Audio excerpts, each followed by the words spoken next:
For the crimes of which you have been found guilty, this court sentences you to death. He said death?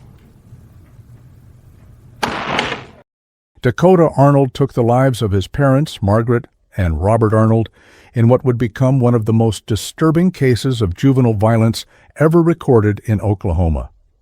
The couple was found brutally murdered in their modest suburban home on Willow Creek Drive, with multiple wounds inflicted by construction tools belonging to Robert Arnold, a respected foreman at Heartland Construction. Medical examiners would later determine that the murders occurred between 11 p.m. and 1 a.m., when both victims were asleep in their bed, giving them no chance to defend themselves against the calculated attack that ended their lives.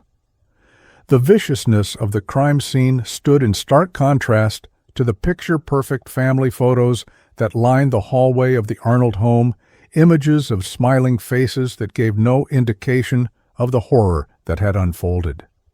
If you're watching this, please take a moment to subscribe to our channel for more in-depth coverage of true crime cases that challenge our understanding of human psychology. We'd love to hear your thoughts on this case in the comments below, and let us know where you're watching from. Now, back to the unfolding tragedy of the Arnold family and the events that would shake the foundations of Oklahoma's criminal justice system.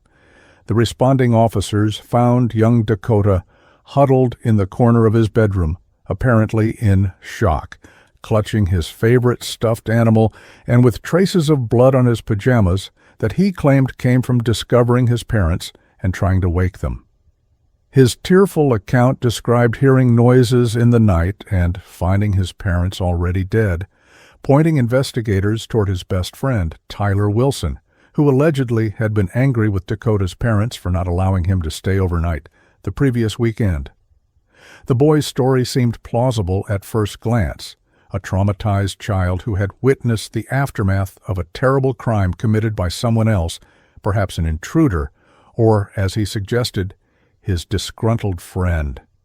However, as the first 24 hours of the investigation unfolded, inconsistencies began to emerge in Dakota's account,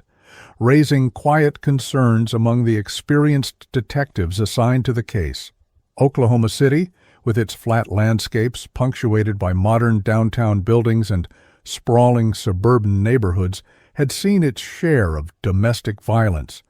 But nothing had prepared the community for the possibility that a child not yet in double digits could commit such a calculated act of violence against his own parents. The quiet neighborhood of Willow Creek Estates, with its well-maintained lawns and community pool, became the epicenter of media attention as news vans lined the streets and neighbors gathered in small clusters, exchanging shocked whispers about the family they thought they knew. Local schools immediately deployed counselors to help classmates process the news, while parents across the city hugged their children tighter, suddenly confronted with questions about what might lurk beneath the surface of childhood innocence. The case immediately captured the attention of the public, not only because of the brutality of the crime, but because of the age of the person who would soon emerge as the primary suspect. Detective Melissa Taylor, a 15-year veteran of the Oklahoma City Police Department with specialized training in crimes involving juveniles, took the lead on the case, joined by her partner, Detective Jason Barnes, who had recently transferred from the Auto Theft Division. The detectives approached the initial interview with Dakota with extreme caution, mindful of both his age and the trauma he had potentially experienced, using techniques designed to put the child at ease while gathering crucial information. As Dakota recounted his version of events for the third time, Detective Barnes noted subtle changes in the timeline and details, particularly regarding when the boy claimed to have last seen Tyler Wilson and the specific sequence of discovering his parents' bodies. The inconsistencies were minor, the kind that might be expected from a child in shock, but something about Dakota's composure struck Detective Barnes as unusual, triggering the instincts he had developed over years of interrogating suspects who were hiding something. The Arnold home, a modest four-bedroom in a middle-class neighborhood of Oklahoma City, showed no signs of forced entry, with all doors and windows secure from the inside, immediately suggesting that the perpetrator either had a key or was already inside the home when the murders took place. Crime scene technicians meticulously documented blood spatter patterns that indicated the attacks had begun while both victims were sleeping, with defensive wounds minimal, suggesting they had little opportunity to fight back against their attacker. The murder weapons, a hammer and a box cutter from Robert Arnold's work tools, were found cleaned and returned to the garage toolbox, an unusual level of evidence remediation that raised immediate red flags among the investigative team. What kind of intruder or angry friend would take the time to clean and properly store the murder weapons before fleeing the scene?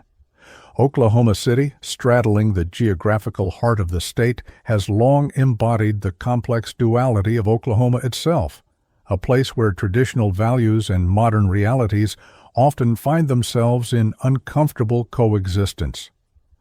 The community's initial response to the Arnold murders reflected this tension, with many residents refusing to accept the possibility that a child could be capable of such violence, instead embracing theories about unknown intruders or adult influences manipulating the boy. The summer heat hung heavy over the city in the days following the murders, the temperature soaring into the high 90s as investigators worked around the clock, their collars darkened with sweat as they combed through evidence at the crime scene. The prairie wind carried rumors from house to house, and the city's long history of weathering both natural and human-made disasters seemed insufficient preparation for the horror that had visited Willow Creek Estates. Detective Taylor instructed the crime scene unit to pay special attention to the family computer, a standard procedure in modern investigations, but one that would yield unexpected and damning evidence in the case. The technician who examined the browser history made a discovery that would dramatically alter the course of the investigation. Multiple searches from the day before the murders, including how to avoid leaving fingerprints, can children be tried as adults, and cleaning blood from clothing.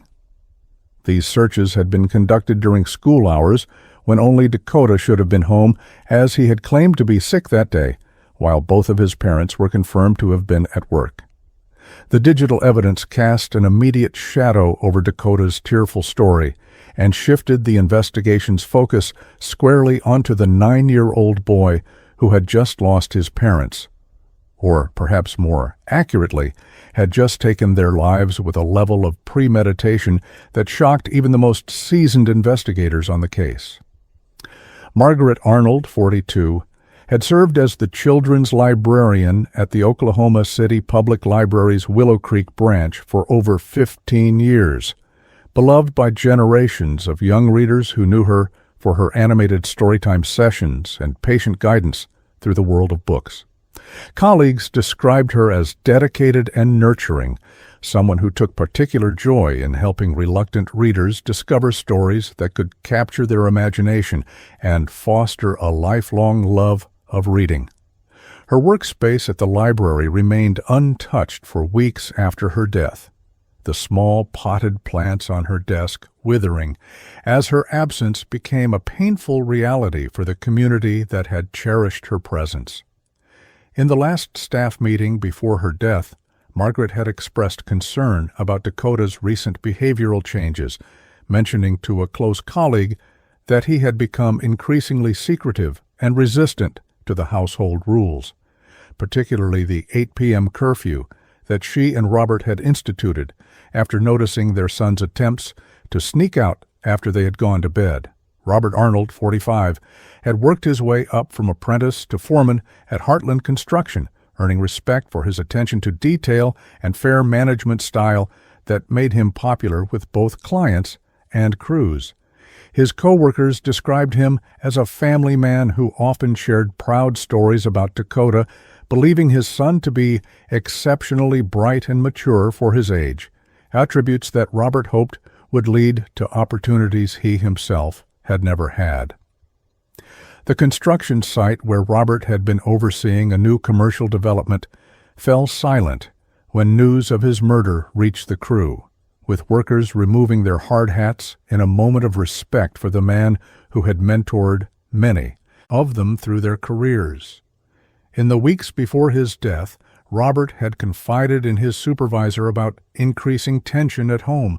specifically mentioning arguments with Dakota over restrictions on his activities and computer use, struggles that Robert had attributed to normal childhood testing of boundaries, rather than something more sinister. The Arnolds had adopted Dakota when he was just 18 months old, after years of unsuccessful fertility treatments had left them believing they might never experience parenthood. The adoption agency had described the toddler as bright and adaptable, though noted he had already experienced multiple foster placements due to behavioral issues that the agency attributed to early instability. Margaret and Robert had embraced the challenges of raising Dakota with optimism and commitment, investing in early intervention services and creating what they believed was a stable, loving environment where their son could thrive despite his difficult start in life. Home videos recovered from the family's collection showed birthday celebrations, vacations to the Gulf Coast, and ordinary moments of family life that gave no indication of the violence that would eventually destroy them all. Teachers at Willow Creek Elementary School, where Dakota had been enrolled since kindergarten, described him as an intelligent student who excelled academically but struggled with peer relationships and authority figures, often receiving disciplinary notes for defiance and occasional aggression toward classmates. His third-grade teacher, Ms. Williams, had requested a parent-teacher conference just 2 weeks before the murders to discuss an incident where Dakota had threatened another student who had accidentally damaged a notebook that Dakota kept closely guarded. The meeting had resulted in Dakota losing computer privileges at home for a week, a punishment that Margaret had later told Ms. Williams had resulted in an explosive tantrum unlike anything they had seen from their son before. The notebook in question was never recovered during the investigation, leaving questions about what information it might have contained that was so precious to the boy that its damage had triggered such an intense reaction. Oklahoma City's tight-knit neighborhoods, like Willow Creek Estates, function as extended families, where neighbors take pride in watching out for one another's children and maintaining a sense of collective responsibility for community well-being. The Arnolds had been active participants in this community ecosystem, with Margaret organizing the annual neighborhood book drive and Robert volunteering his construction expertise for the maintenance of the local playground. Their sudden and violent removal from this social fabric left a wound that extended far beyond their immediate household, creating a collective grief that manifested in impromptu memorials outside the library and construction site where they had worked. The community struggled to reconcile the loving parents they had known with the narrative that began to emerge about their troubled relationship with the son who would ultimately be charged with ending their lives. The investigation revealed that in the months leading up to their deaths, Margaret and Robert had consulted with a family therapist regarding their concerns about Dakota's increasing defiance and emotional distance, seeking professional guidance on how to maintain appropriate boundaries while supporting their son's development. The therapist's notes, subpoenaed during the investigation, documented escalating conflicts over Dakota's repeated attempts to leave the house after bedtime and his obsessive interest in cars and driving, behaviors the parents had attributed to normal childhood fascinations rather than indicators of criminal activity. The therapy sessions had resulted in the implementation of a structured behavior management system, including the strict curfew that required Dakota to be in his room by 8 p.m., with electronic devices surrendered to his parents until morning, a system that, unknown to the Arnolds, directly interfered with the criminal enterprise their 9-year-old son had established.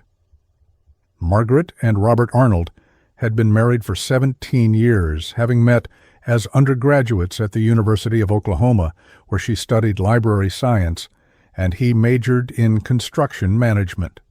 Friends described their relationship as solid and loving, built on shared values and mutual respect that had weathered the challenges of infertility and the sometimes difficult journey of adoptive parenthood. Their date nights were a standing tradition.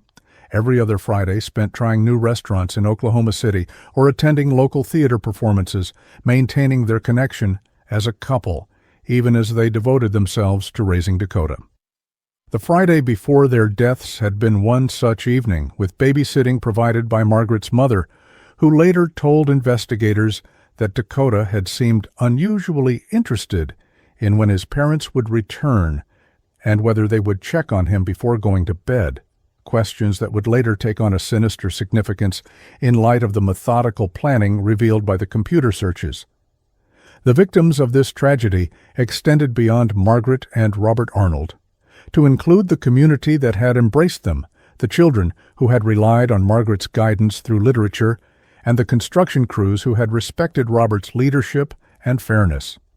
Their deaths created ripples of loss and confusion that spread outward from the epicenter of violence in their home, touching lives throughout Oklahoma City, and eventually the nation, as the case gained prominence in discussions about juvenile crime and the justice system. The senselessness of their deaths, murdered by the child they had chosen to love and raise as their own, added an additional layer of tragedy to a case already heavy with loss, raising painful questions about the nature of family bonds and the limits of understanding the human capacity for violence, especially when that violence emerges from someone so young. The 911 call came in at 6:32 a.m. on August 9, 2018. When the Arnold's next-door neighbor, Ellen Simmons, responded to frantic knocking at her door to find Dakota in blood-spattered pajamas, seemingly hysterical and barely able to communicate that something had happened to his parents. The dispatcher instructed Ellen to keep the boy at her home while officers were dispatched to the Arnold residence, where they discovered the horrific scene that would launch one of the most disturbing investigations in Oklahoma City's history. Officer Daniel Rodriguez, first to arrive on the scene, described finding the master bedroom like something from a horror film, with blood spatter covering the walls and ceiling, and both victims having suffered multiple traumatic injuries that had clearly been inflicted with significant force. The initial assessment by the responding officers noted the incongruity between the violence of the scene and the apparent lack of struggle or forced entry, immediately raising questions about who could have gained such easy access to the Arnolds in their most vulnerable state. Detective Melissa Taylor arrived at the scene at 7:15 a.m., immediately implementing protocols for a high-profile homicide investigation, including securing an expanded perimeter around the property and calling in the department's most experienced crime scene technicians. Her partner, Detective Jason Barnes, was assigned to interview Dakota at the neighbor's house, approaching this crucial first interaction with a delicate balance of compassion for a potentially traumatized child and professional skepticism developed over years of interviewing witnesses and suspects. Taylor's initial walkthrough of the crime scene revealed several noteworthy elements. The murder weapons had been cleaned and returned to their proper storage locations. Drawers and cabinets throughout the house showed no signs of being searched or disturbed, as would be expected in a robbery, and both victims appeared to have been attacked in their sleep, with the first blows likely rendering them unconscious. These observations, noted meticulously in Taylor's preliminary report, painted a picture not of a chaotic crime of opportunity or passion, but rather a calculated attack by someone familiar with the home and the victim's routines. The forensic team began their methodical documentation and collection of evidence, photographing the scene from multiple angles and carefully preserving blood spatter patterns that would later help reconstruct the sequence and nature of the attacks. Technician Sarah Johnson, processing the master bathroom, made a significant discovery when she noticed unusual water splatter patterns around the sink that suggested recent cleaning, along with faint blood stains in the drain, that had not been completely washed away. In the garage, another technician found microscopic blood droplets on the floor near the tool chest where the murder weapons had been returned, suggesting that the perpetrator had stood in that spot while cleaning the weapons before replacing them. These subtle traces, nearly missed in the overwhelming evidence of the primary crime scene, would become crucial in establishing the methodical nature of the killings and the efforts made to conceal evidence, actions that seemed inconsistent with a crime of opportunity or passion. Oklahoma City's Homicide Division, housed in the aging police headquarters downtown, became the nerve center of an investigation that grew more complex with each piece of evidence collected. The flat, open landscapes of Oklahoma that surround the city center seemed to mirror the case itself. What initially appeared straightforward from a distance revealed hidden contours and unexpected depths upon closer examination. Detective Taylor, known throughout the department for her thorough and methodical approach, established a dedicated incident room where evidence boards soon filled with crime scene photos, timeline elements, and the growing list of inconsistencies in Dakota's account. The summer heat baked the concrete city as investigators worked through day and night, the constant hum of air conditioners in the incident room providing a monotonous backdrop to their increasingly disturbing discoveries. When the family computer was analyzed, digital forensic specialist Marcus Chen discovered the searches related to fingerprints, blood cleaning, and juvenile prosecution that immediately shifted the focus of the investigation. The timing of these searches, conducted during school hours when Dakota had stayed home claiming illness while both parents were confirmed to be at their respective workplaces, provided the first concrete evidence contradicting the boy's story about an outside intruder or his friend Tyler. Chen also recovered deleted browser history showing research on disabled home security systems and the specific model used by the Arnolds, searches that had been conducted over several weeks leading up to the murders. The digital breadcrumbs painted a picture of methodical planning that stunned investigators who struggled to reconcile the sophisticated premeditation evidenced by the computer history with the age of the suspected perpetrator. Detective Barnes, drawing on his background in auto theft investigation, noticed an unusual detail during his examination of the family garage, a small notebook hidden behind a loose panel in the wall, containing what appeared to be codes, addresses, and crude maps of residential streets in neighboring communities. When cross-referenced with recent auto theft reports, Barnes discovered an alarming pattern of vehicle thefts in those exact neighborhoods, all occurring between midnight and 4 a.m. over the previous 6 months. The addresses in the notebook corresponded precisely with locations where luxury vehicles had been stolen, with several pages containing what appeared to be notes about security systems, whether dogs were present at the properties, and optimal times for accessing the vehicles. This discovery established a potential connection between Dakota and a sophisticated car theft operation, introducing a possible motive that no one had previously considered.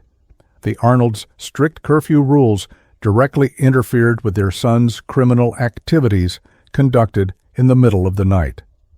The Oklahoma City Medical Examiner's Office, located in a modern facility that stood in stark contrast to the aging police headquarters,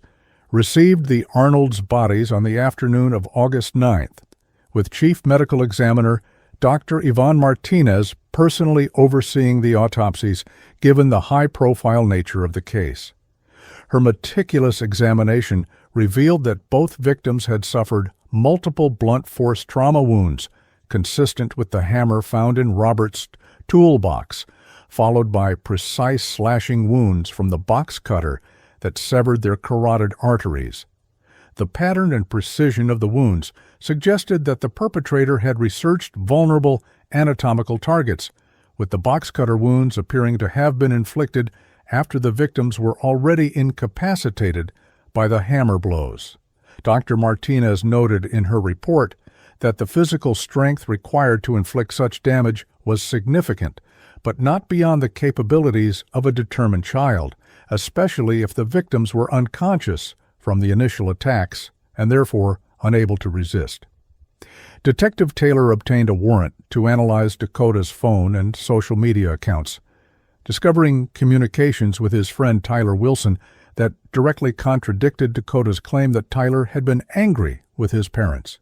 In reality, the messages revealed a friendly relationship with no signs of conflict, but did contain coded references to late-night activities and business that made little sense for elementary school children.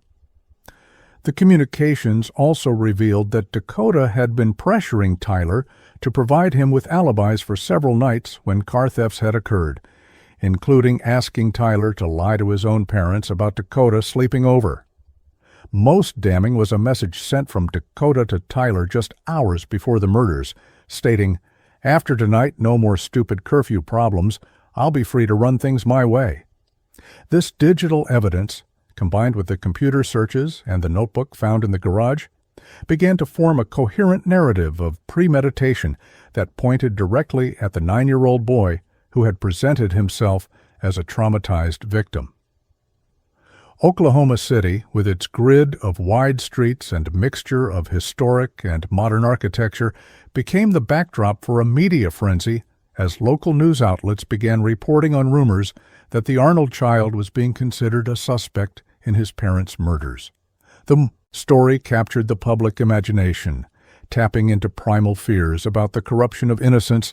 and the unknowable interior lives of children.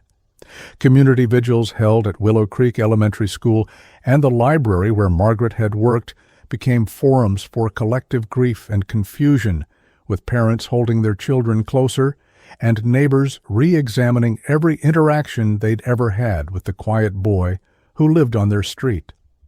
The flat Oklahoma landscape, stretching to the horizon in all directions from the city center, seemed to mirror the case itself. What initially appeared straightforward from a distance revealed hidden depths and unexpected contours upon closer examination. The forensic analysis of the blood evidence provided the final piece that solidified Dakota as the prime suspect, with blood spatter analysis indicating that the person who attacked the Arnolds would have been considerably shorter than an average adult, consistent with the height of a 9-year-old child. Minute blood droplets found on Dakota's sneakers hidden under his bed contained DNA matching both victims, contradicting his claim that he had only entered the room after the murders were committed. The pattern of the blood indicated direct proximity during the attacks rather than passive transfer from discovering the bodies afterward. The evidence was damning. Dakota's digital footprint showed planning, the notebook revealed motive, messages to Tyler suggested premeditation, and physical evidence placed him at the scene during the commission of the crimes rather than after. Detective Taylor, with 17 years of homicide investigation experience, had never encountered a case like this before. A child not yet 10 years old, who had orchestrated the brutal murder of his parents with a level of calculation that would be disturbing in an adult criminal. As the evidence mounted against Dakota Arnold, Detectives Taylor and Barnes faced the delicate challenge of interrogating a 9-year-old murder suspect, navigating complex legal requirements regarding juvenile questioning while pursuing critical information. Oklahoma law required the presence of an appropriate adult representative for Dakota, a role filled by his maternal grandmother, Elaine Winters, who sat stunned and disbelieving as the detectives carefully explained that her grandson was now considered the prime suspect in her daughter's murder. The interrogation room at the Oklahoma City Police Department's Juvenile Division had been designed to feel less intimidating than standard interview rooms, with comfortable furniture and muted colors. But nothing could soften the weight of suspicion that now rested on the small boy who sat across from the detectives. Dakota maintained his initial story about finding his parents already dead and suspecting his friend Tyler, his voice steady and his eyes dry, a composure that struck both detectives as incongruous with the situation. Detective Taylor employed specialized interview techniques developed for juvenile suspects, using simple, direct questions and avoiding leading statements that might confuse or influence a child's responses. She began by asking Dakota to explain in his own words what had happened the night of August 8th, noting each time his account diverged from previous statements or conflicted with established evidence. The boy described going to bed at his usual 8 p.m. curfew, reading comic books under his covers with a flashlight until approximately 10 p.m., then falling asleep until morning when he discovered his parents' bodies and ran to the neighbor's house for help. When Taylor gently confronted him with the evidence of blood on his sneakers hidden under the bed, Dakota's demeanor changed subtly. A tightening around the eyes, a slight withdrawal in his posture, before he claimed he had entered his parents' room during the night to ask for a glass of water and found them already dead, then panicked and hid his shoes because he was afraid of getting in trouble. Oklahoma City sprawled below the windows of the police headquarters, its downtown skyline rising from the flat plains in a testament to human determination to build something significant in an unforgiving landscape. Inside the interview room, a similar dynamic was unfolding as Detectives Taylor and Barnes worked methodically to construct a case around the emerging truth of what had happened in the Arnold home. The summer afternoon stretched into evening, the harsh Oklahoma sun throwing long shadows across the city, while inside the air-conditioned interview room, Dakota Arnold's carefully constructed story began to unravel under the weight of accumulated evidence and the skilled questioning techniques of experienced investigators. The contrast between the boy's small physical presence and the magnitude of violence he was suspected of committing created a cognitive dissonance that everyone in the room struggled to reconcile. Detective Barnes, drawing on his experience with auto theft investigations, shifted the questioning toward the notebook found in the garage and the pattern of stolen vehicles, watching carefully as Dakota's expression flickered between surprise and calculation at the mention of evidence he hadn't realized had been discovered. Barnes produced photographs of several stolen luxury cars recovered in chop shops across Oklahoma County, asking Dakota if he recognized them, noting how the boy's eyes lingered on certain vehicles with what appeared to be recognition or even pride. When confronted with messages exchanged with Tyler about business and late-night activities, Dakota claimed they were playing a pretend game about being businessmen, but could not explain the specific addresses and security details noted in the hidden notebook. The detectives observed how Dakota's language and demeanor shifted during this line of questioning, moving from childlike simplicity to more sophisticated vocabulary and concepts, suggesting a duality that had allowed him to operate in both a child's world and a criminal enterprise simultaneously. The next phase of questioning focused on the computer searches related to fingerprints and blood cleaning, with Detective Taylor showing Dakota printouts of the browser history from the day before the murders. The boy initially denied making the searches, claiming that perhaps his parents had been researching a crime show they watched. But when Taylor demonstrated that the searches occurred while both parents were at work and provided evidence that Dakota had called in sick to school that day, his story shifted. With a calculated change in approach that disturbed even the experienced detectives, Dakota suggested that perhaps Tyler had come to the house while he was sick and used the computer, attempting once again to direct suspicion toward his friend. This deliberate attempt to frame another child, combined with the evidence of premeditation, painted a disturbing psychological picture of a 9-year-old capable of sophisticated deception and strategic thinking, well beyond typical developmental expectations. Detective Taylor called for a brief break in the interview, stepping out with Barnes to consult with the district attorney's office regarding the mounting evidence and the appropriate next steps in a case involving such a young suspect. In the hallway outside the interview room, both detectives acknowledged the disturbing nature of what they were uncovering. Not just the violence of the crimes, but the calculated planning and attempts at misdirection that suggested a level of psychological development or disturbance that defied conventional understanding of childhood development. Oklahoma's juvenile justice system had never faced a case quite like this one, with a perpetrator so young, yet evidence suggesting such clear premeditation and motive. The case was already stretching the boundaries of existing legal frameworks, raising questions about culpability, competency, and the appropriate societal response to a child who had committed adult crimes with adult reasoning, but within the body and presumed mental development of a 9-year-old. Upon returning to the interview, Barnes introduced a new line of questioning about the community curfew that had recently been implemented in response to increasing vehicle thefts in the area.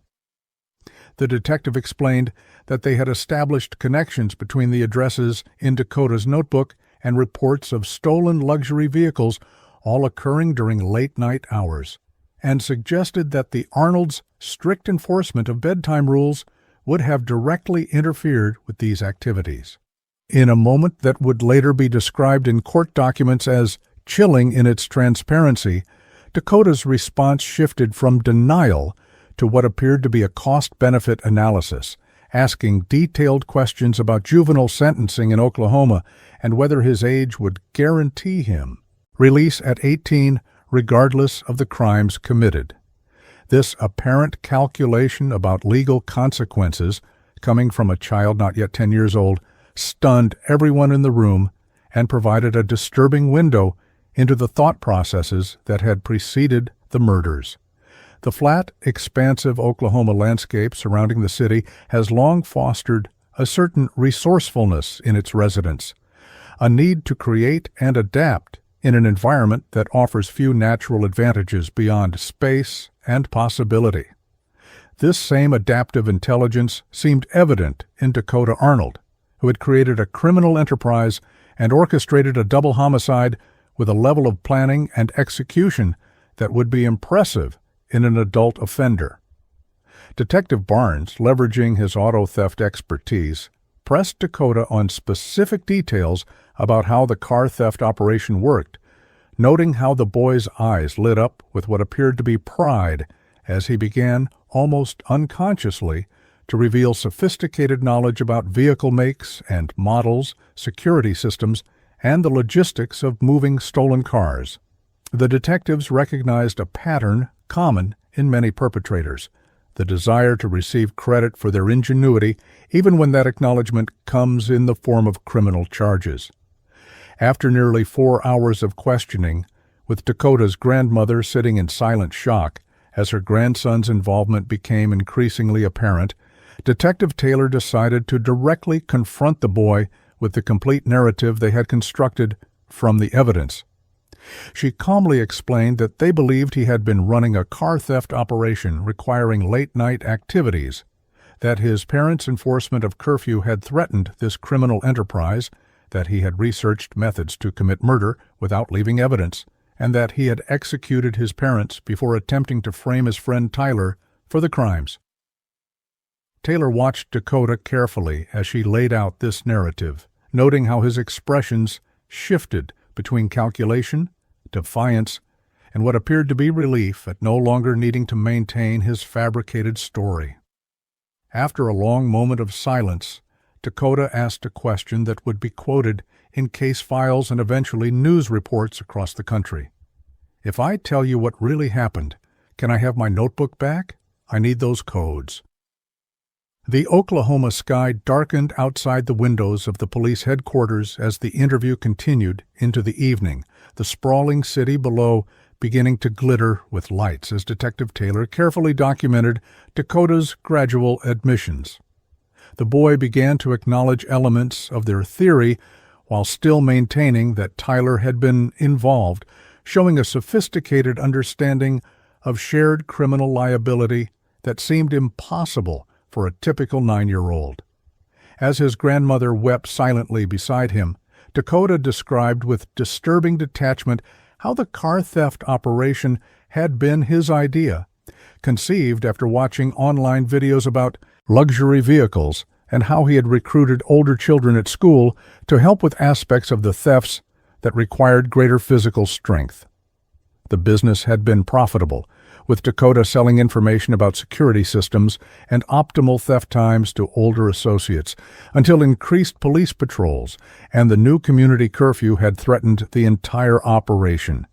A threat made worse by his parents' strict enforcement of bedtime rules that prevented him from conducting necessary surveillance.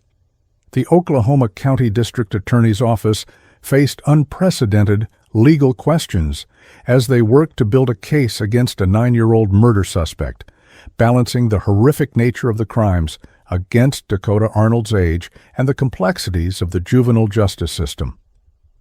Prosecutor Andrew Patterson, a veteran of complex homicide cases, was assigned as lead prosecutor and immediately began consultations with juvenile justice experts, child psychologists, and legal scholars to navigate the uncharted territory of prosecuting such a young defendant for premeditated murder.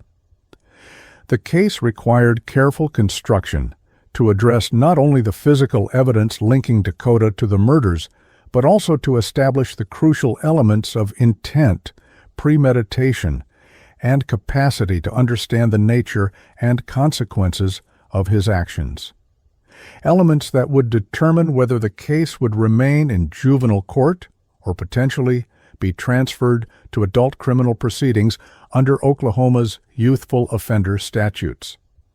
The gravity of the crimes conflicted with long-standing legal traditions regarding children's culpability, creating tensions that would define every aspect of the prosecution's approach. Detective Taylor continued building the evidentiary foundation of the case, meticulously documenting the connections between the computer searches, the notebook of addresses and vehicle information, and the pattern of auto thefts that had plagued Oklahoma City's affluent neighborhoods in the months preceding the murders. Forensic analysis confirmed that the blood on Dakota's hidden sneakers contained DNA matching both Margaret and Robert Arnold, with spatter patterns consistent with close-range impact rather than passive transfer from discovering bodies post-mortem. The crime lab also identified minute blood traces on the shower drain from the Arnold home, suggesting that Dakota had cleaned himself after the murders, and fingerprint analysis confirmed that the cleaned murder weapons bore only Dakota's prints beneath a layer of recent cleaning product residue. Each piece of physical evidence added weight to the prosecution's narrative of a calculated crime, carried out with clear intent and efforts to conceal evidence. Actions that suggested not just violence, but a disturbing level of awareness about consequences and legal processes. Oklahoma City's district courthouse, a modern building of glass and steel in the downtown government complex, became the center of intense legal activity as both prosecution and defense teams assembled unprecedented resources for what was quickly becoming a nationally significant case. The flat Oklahoma terrain, shaped by ancient geological forces and weathered by centuries of prairie winds, seemed an apt metaphor for the case itself,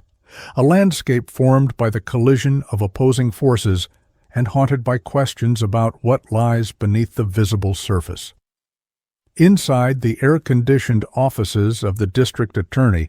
a specialized team reviewed every aspect of the evidence, conscious that their work would likely face extraordinary scrutiny given the defendant's age and the potential precedent-setting nature of any outcome. The prosecution needed not just to prove that Dakota had committed the murders, but to establish a coherent motive that explained how a child could develop and act upon such lethal intentions. Detective Barnes focused his investigation on the car theft angle, interviewing known juvenile offenders in the auto theft community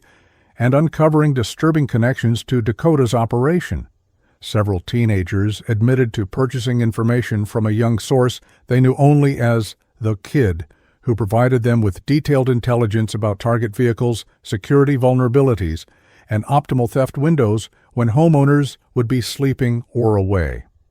Barnes established a timeline of Dakota's operation that had begun approximately 8 months before the murders, when the boy had first started collecting and selling information about neighborhood vehicles and security systems, initially during daylight reconnaissance disguised as innocent bike rides, but eventually requiring nighttime observations that conflicted with his parents' rules. The detective also uncovered evidence that the Arnolds had begun to suspect something was wrong with their son's behavior, with Robert Arnold reporting unusual tire tracks in their driveway to neighborhood security the week before his death, and Margaret Arnold consulting with a child psychologist about Dakota's increasing secrecy and hostility toward parental boundaries. The motive crystallized more clearly as the investigation deepened. Dakota's criminal enterprise had been directly threatened by two converging forces: the community-wide curfew implemented in response to increasing vehicle thefts, and his parents' growing suspicions leading to stricter monitoring of his movements and computer use. Interviews with Dakota's teachers revealed that the boy had shown increasing agitation in the weeks before the murders, with one teacher noting a disturbing essay he had written about removing obstacles that she had flagged to the school counselor but which had not yet resulted in intervention. Margaret Arnold's library colleague recalled a phone conversation the day before the murders where Margaret had mentioned discovering suspicious files on the family computer and planning to confront Dakota about them that evening, a confrontation that likely accelerated the boy's timeline for eliminating the parental constraints on his activities. The emerging picture was of a child who had built an identity and source of power around his criminal operation, perceiving his parents not as caregivers, but as obstacles to be removed when they threatened his activities. Oklahoma's prairie has always demanded resilience from those who make their lives there, with violent weather and unforgiving conditions shaping generations of survivors with a certain hardness beneath their neighborly exterior. This duality of character, the gap between outward appearance and inner reality, seemed reflected in Dakota Arnold, whose cherubic appearance and status as a child created a cognitive dissonance with the calculated violence he had perpetrated. The prosecutors working in the glass-walled conference rooms of the district attorney's office struggled with this dissonance as they prepared charging documents, reviewing psychological assessments that painted a complex picture of a child with advanced cognitive abilities but severely impaired empathy and moral reasoning. The flat, expansive horizons visible from the courthouse windows seemed to mock the simplistic boundaries between childhood innocence and adult criminality that the legal system had previously taken for granted. Detective Taylor's investigation took an unexpected turn when a search of Dakota's school locker revealed a second notebook, this one containing detailed information about his friend Tyler Wilson's daily routine, family alarm codes, and other personal details that suggested Dakota had been planning to implicate Tyler in the murders long before they occurred. The notebook included practice samples of Tyler's handwriting and notes on how to plant evidence in the Wilson home,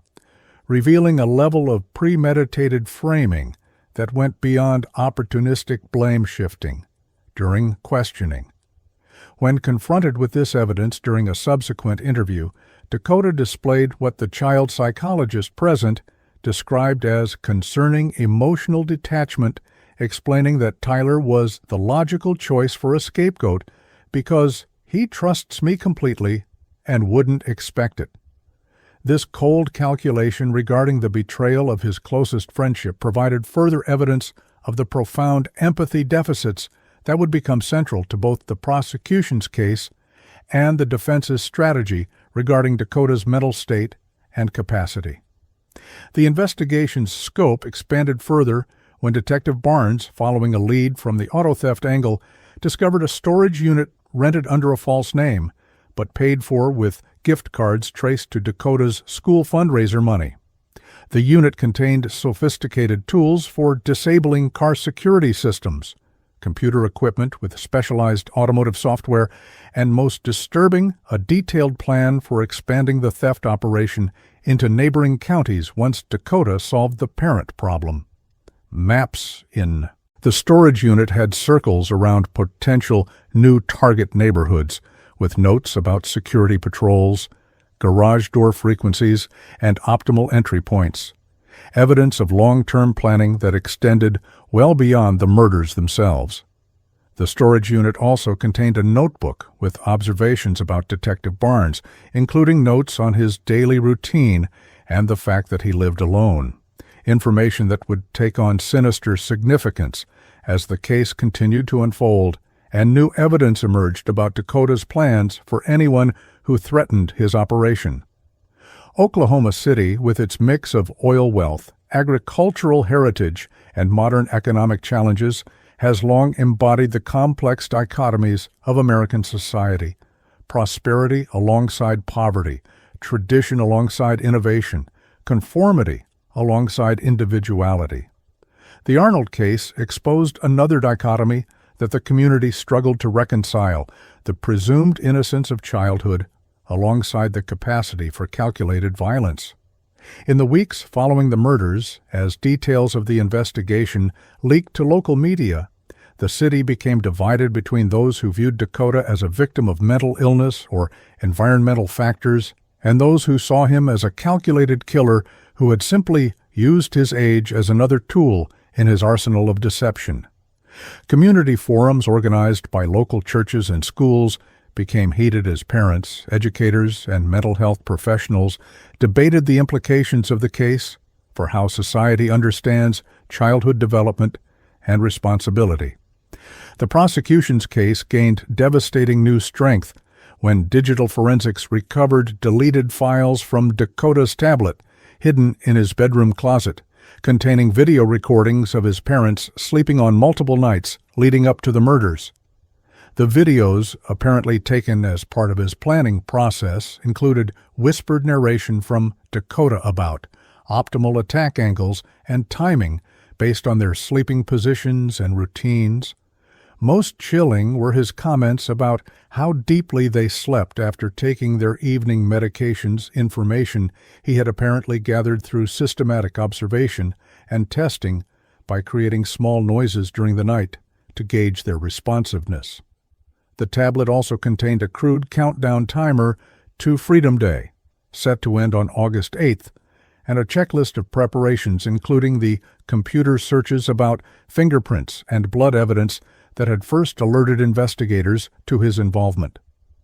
This digital evidence, combined with the physical evidence and emerging understanding of motive, created a comprehensive picture of premeditation that would form the backbone of the prosecution's case against a defendant whose age would otherwise suggest limited capacity for such calculated violence.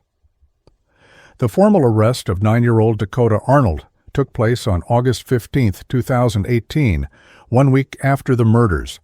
following the completion of enough forensic analysis to support charges under Oklahoma's juvenile justice statutes. Detective Taylor, who had conducted much of the earlier questioning, made the decision to handle the arrest personally, arriving at Elaine Winter's home where Dakota had been staying since his parents' deaths. The detective approached with careful consideration for Dakota's age, despite the severity of his alleged crimes, explaining in simple terms that he was being taken into custody and would need to go with her to the juvenile detention facility. Dakota's response was noted in Taylor's report as unnervingly calm, with the boy asking practical questions about what items he could bring with him and whether he would have access to books while detained. The small backpack he packed contained primarily notebooks and drawing supplies rather than comfort items or toys, a detail that struck both the detective and Dakota's grandmother as incongruous with typical 9-year-old priorities during a traumatic separation from family. The Oklahoma County Juvenile Detention Center, a low-slung brick building on the outskirts of Oklahoma City, had never housed a murder suspect as young as Dakota Arnold, requiring administrators to make unprecedented accommodations for his age while maintaining appropriate security given the severity of the charges. a special unit was created for Dakota, separated from the general juvenile population that typically housed offenders 13 and older, with modified routines and specially trained staff to address both his developmental needs and the unique security concerns presented by a child who had demonstrated sophisticated planning abilities. The intake process itself had to be modified, with standard procedures like fingerprinting and mugshot photography taking on an unsettling quality when performed on a small boy who had to stand on a box to reach the height measurement chart. The juvenile detention staff, accustomed to processing teenage offenders, found themselves in uncharted territory, balancing their professional duties with visceral discomfort at applying criminal justice protocols to a child who, in any other context, would be in elementary school rather than detention.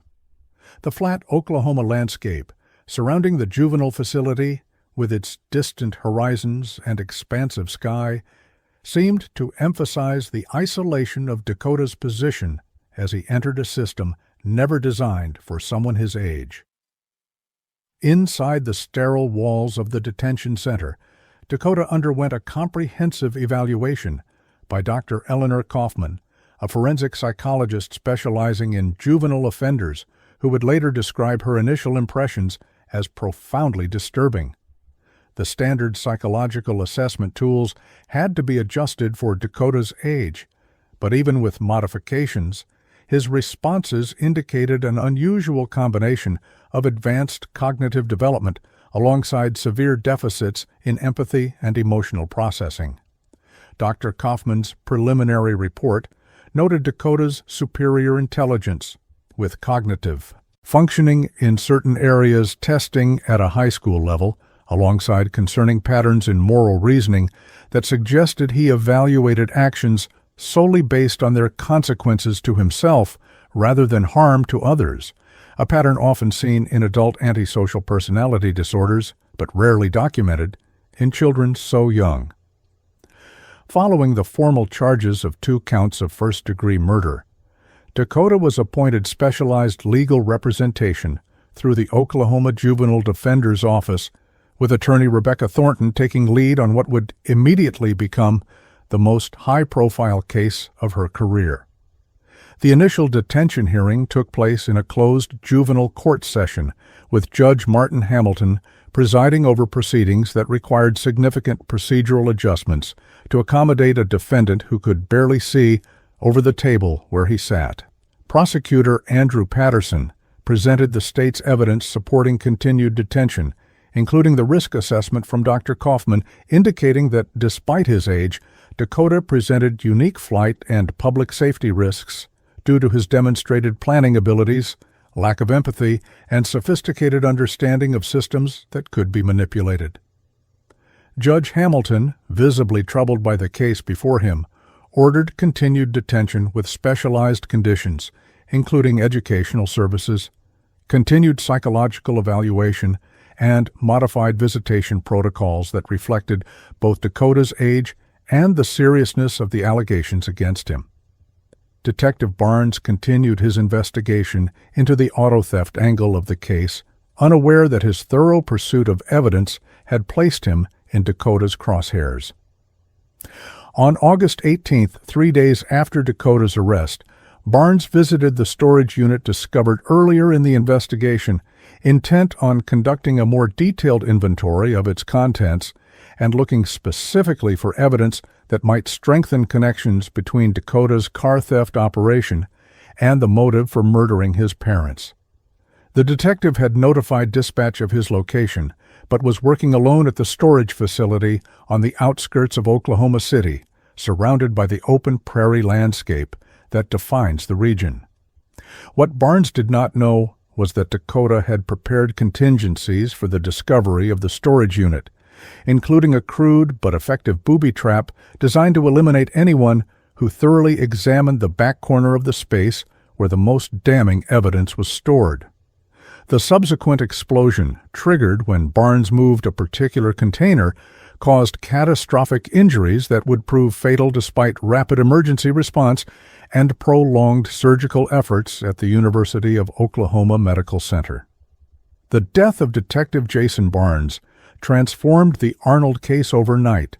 adding a third murder victim and dramatically escalating the severity and complexity of the charges against Dakota. The booby trap storage unit contained evidence suggesting extensive premeditation, with detailed diagrams of the trap's construction hidden in a water-damaged notebook, and evidence that the materials had been gathered and assembled weeks before the murders of Margaret and Robert Arnold.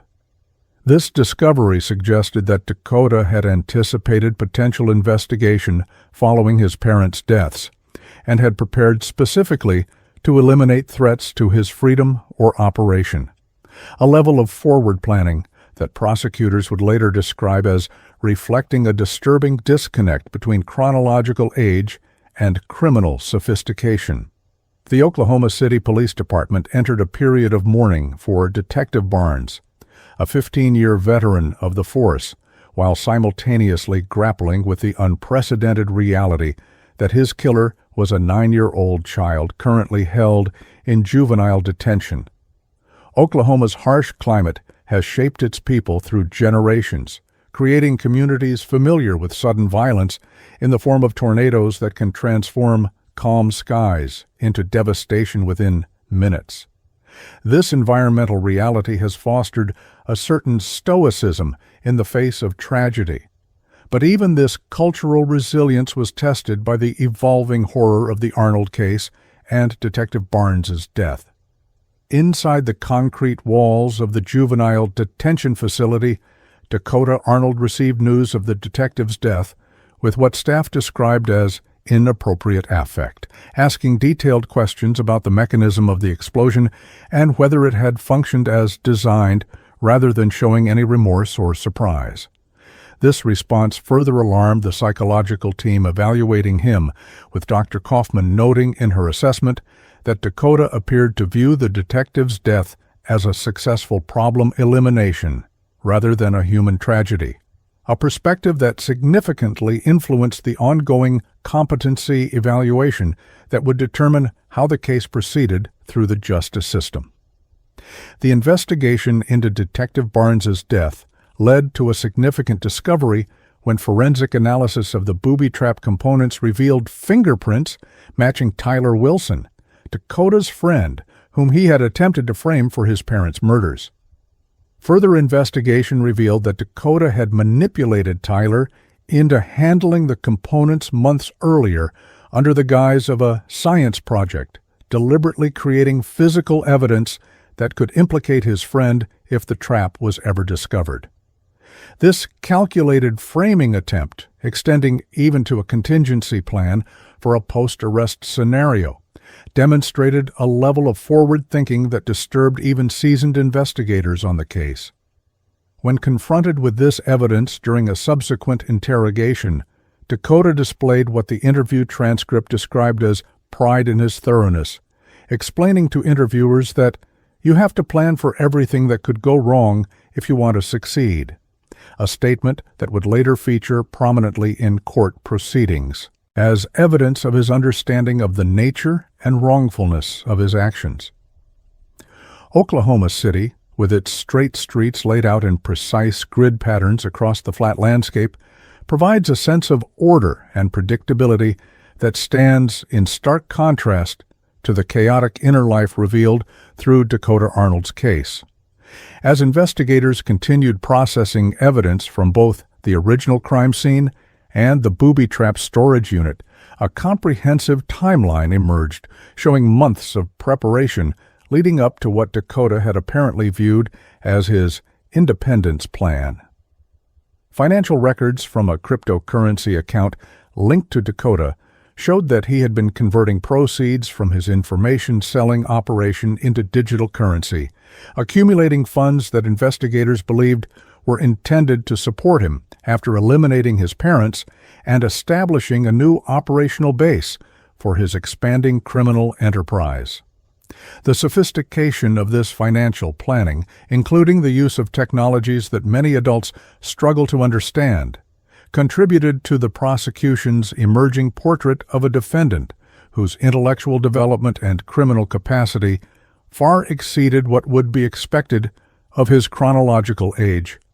The final interrogation of Dakota Arnold before his case proceeded to the charging decision took place on September 2, 2018, with specialized prosecutors, investigators, and psychological experts present to assess his understanding and responses. During this 5-hour session, conducted with all appropriate juvenile protocols and his attorney present, Dakota gradually abandoned his previous deflections and began speaking more openly about his planning and motives, apparently calculating that transparency might benefit his position given the overwhelming evidence. With disturbing clarity, he explained how the community curfew and his parents' strict enforcement had created an operational crisis for his information-gathering business, describing how he had initially considered less lethal solutions like running away, but concluded that his parents would search for him and interfere with his independence. Dakota described the murders themselves with clinical detachment, explaining that he had selected tools from his father's construction supplies, specifically because they were efficient, and his parents would be familiar with his handling these items so fingerprints wouldn't raise suspicion. On January 15, 2019, the juvenile courtroom in Oklahoma County Courthouse fell silent as Dakota Arnold, now 10 years old, was led in for what would become one of the most controversial trials in state history. The proceedings, closed to media and public in accordance with juvenile justice protocols, began with extraordinary accommodations for the defendant's size and age. A modified chair with boosters so he could see over the defense table, scheduled breaks aligned with elementary school attention span expectations, and simplified explanations of legal processes. Judge Harriet Simmons, a 30-year veteran of the juvenile justice system, had been specially selected for the case based on her experience and steady temperament, qualities that would be tested repeatedly during the unprecedented trial. The small, wood-paneled courtroom with its uncomfortable benches and fluorescent lighting seemed ill-suited for the gravity of the proceedings or the youth of the defendant at their center, a physical manifestation of a system struggling to adapt to circumstances never anticipated in its design. Prosecutor Andrew Patterson's opening statement methodically laid out the state's case against Dakota Arnold,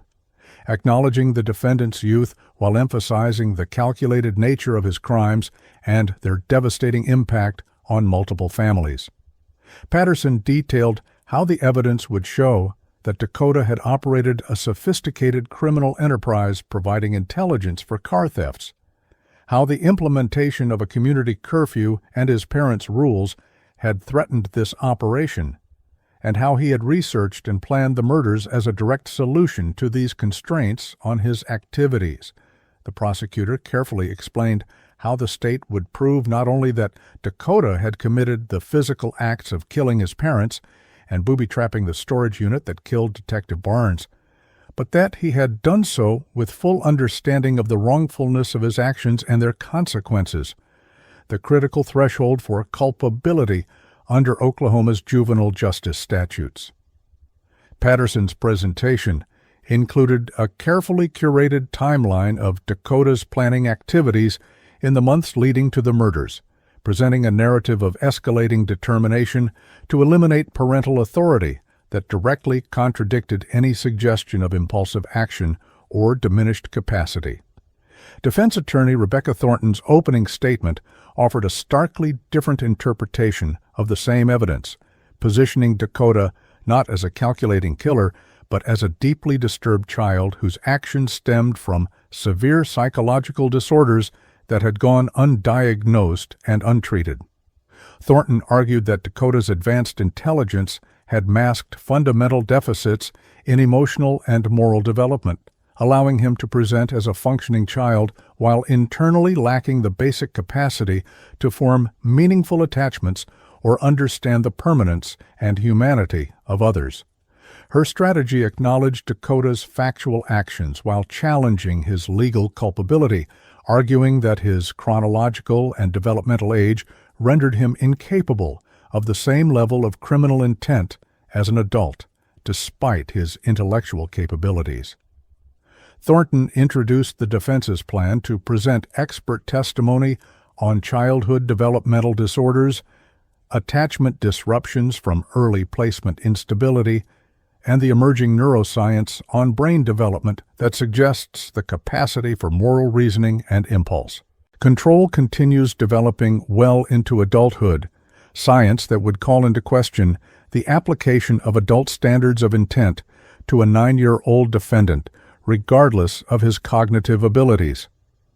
Oklahoma's justice system, like the state itself, has been shaped by a complex history of frontier independence and conservative values that often emphasize personal responsibility and concrete consequences for wrongdoing. This cultural context created a particular tension in the Arnold case, with the community divided between those who viewed harsh consequences as appropriate, regardless of age, and those who believed that a child's actions, no matter how heinous, must be considered within the context of developmental capacity. The courthouse, situated in the heart of Oklahoma City's downtown government complex, became a focal point for silent vigils and small protests as community members on both sides of this divide gathered daily during the trial, despite being barred from the proceedings themselves. Inside the courtroom, this tension manifested in the careful questioning of potential expert witnesses, with both prosecution and defense teams seeking specialists whose perspectives would resonate with the judge's likely cultural framework while still maintaining scientific credibility. The prosecution's case began with testimony from the first responders who had arrived at the Arnold home, providing a vivid description of the crime scene that established both the brutality of the attacks and the methodical cleanup efforts that followed. Officer Daniel Rodriguez described finding the master bedroom transformed into a slaughterhouse, with blood spatter analysis indicating multiple strikes delivered with significant force while the victims were sleeping. Crime scene technician Sarah Johnson testified about the cleaned murder weapons returned to their proper storage locations, the bloody footprints that matched Dakota's sneakers, and the blood traces found in the shower drain suggesting that the perpetrator had carefully cleaned himself after the attacks. Medical examiner Dr. Yvonne Martinez provided detailed testimony about the cause and manner of death for both Margaret and Robert Arnold, describing wounds consistent with the recovered hammer and box cutter, and explaining that the precision of certain wounds, particularly those made with the box cutter, suggested knowledge of human anatomy that appeared to have been researched rather than random. Digital forensics specialist Marcus Chen provided key testimony about the computer searches conducted the day before the murders, demonstrating through access logs and timestamps that these searches had been conducted during school hours when only Dakota was home. Chen walked the court through the progression of searches from general queries about perfect murders to specific technical questions about fingerprint removal, blood evidence, and juvenile prosecution standards in Oklahoma. Chen also presented evidence from Dakota's tablet showing the video recordings of his parents sleeping with his whispered narration about attack planning, the countdown timer to Freedom Day, and the checklist of preparations that included specific items used in the murders. The forensic analysis extended to Dakota's cryptocurrency accounts, showing a pattern of converting funds derived from his information selling operation in apparent preparation for financial independence following the elimination of his parents, evidence that directly supported the prosecution's narrative of long-term planning rather than impulsive action. Oklahoma City stretches across the prairie landscape, its neighborhoods transitioning from urban density to suburban developments that gradually give way to rural expanses at the city limits. This geographical continuity mirrors the prosecution's presentation of evidence, building from the immediate crime scene details outward to the broader pattern of Dakota's activities throughout the community. Detective Melissa Taylor, who had taken lead on the investigation following Detective Barnes's death, provided comprehensive testimony connecting the various elements of the case, from the initial murders to the car theft operation to the booby-trapped storage unit. Taylor's testimony was particularly powerful when describing the storage unit where her partner had been killed, explaining how the trap had been constructed with materials requiring specific knowledge and planning, with fingerprints from Tyler Wilson strategically planted on key components. The detective maintained professional composure throughout her testimony despite the personal loss of her partner, but her detailed accounting of Dakota's methods conveyed the disturbing sophistication of his planning and apparent indifference to human life. The prosecution's case took an unexpected turn when Tyler Wilson, Dakota's former friend and intended scapegoat, was called to testify about their relationship and Dakota's attempts to frame him for the murders. Despite being only 10 years old himself, Tyler provided clear and consistent testimony about how Dakota had pressured him to provide alibis, handle certain objects that would later be used as evidence, and keep secrets about late-night activities. Tyler described an incident several months before the murders when Dakota had invited him to help with a science project involving wires and chemicals, now understood to have been preparation for the storage unit booby trap, and how Dakota had been careful to ensure Tyler handled specific components without explaining their true purpose. The young witness appeared genuinely distressed when describing how his friend had systematically created false evidence to implicate him in capital crimes, a betrayal that seemed incomprehensible to him despite having lived through it. Tyler's testimony humanized the calculated nature of Dakota's planning in a way that statistical and technical evidence could not, highlighting the relational manipulation that had extended well beyond his parents to include peers and authority figures throughout his life. The prosecution concluded their initial case presentation with testimony regarding the murder of Detective Jason Barnes, bringing in explosives experts who detailed the sophisticated nature of the booby trap that had killed him while examining evidence at the storage unit. The experts explained that the device, while crude in construction, demonstrated understanding of basic explosive principles and had been specifically designed to trigger when someone examined the most incriminating evidence containers, suggesting that it was intended as a contingency measure to eliminate investigators who got too close to understanding the full scope of Dakota's operations.